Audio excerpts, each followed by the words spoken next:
in that sense, in Canada, what we've said is we take stock of what the U.S. has done, and at the same time, we know that the relationship will never be the same again.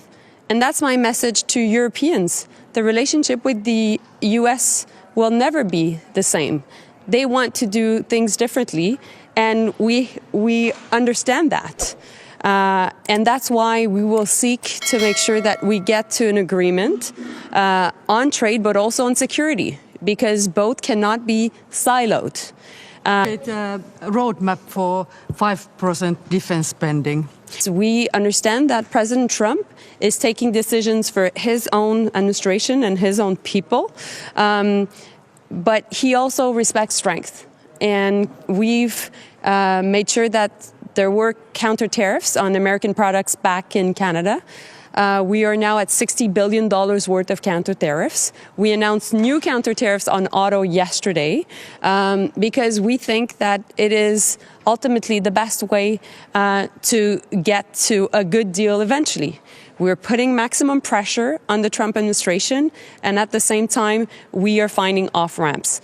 And the only people on earth that will be able to really have President Trump change course are the Americans themselves. And the Americans now understand that tariffs are a tax on them. And we need to make sure, and Europeans need to make sure, that they take that message to the American people in order to influence the U.S. administration. We're willing to partner with the Europeans on that very issue. Thank you. You've asked the question. Anybody else? Yeah.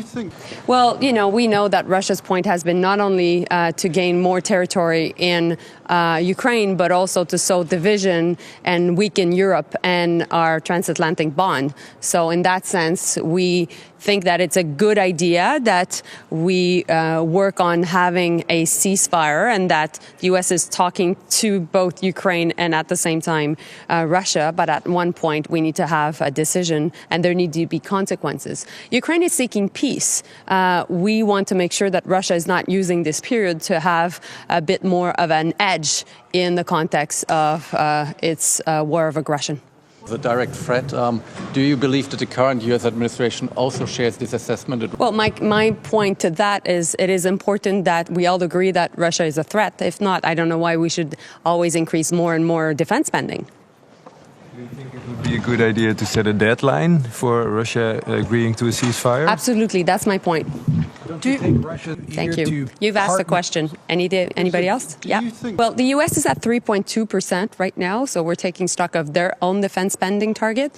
But we all know that we're living much more in a dangerous world, and in that sense, we need to do more. Canada is willing to do more, and we have to do more faster. Thank you so much.